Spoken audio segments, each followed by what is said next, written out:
Parang tayo na sa BTR pala pag ganito. Hi, I am Jasper Ian Aquino, 54.5. I'm 24 years old and from Pangasinan. Ano na yung sa BTR na? Paano na yun?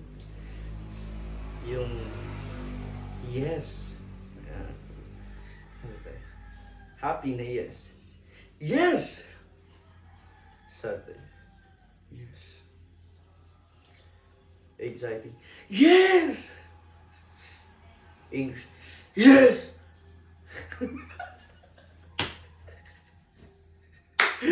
Hindi ko na alam. Ano ba yung isang yes? Excited, angry, kinakabahan. Yes. Ay, napabaliw na ako. Napabaliw na ako, guys. Ayan, so nasa BTR tayo. Mag-audition.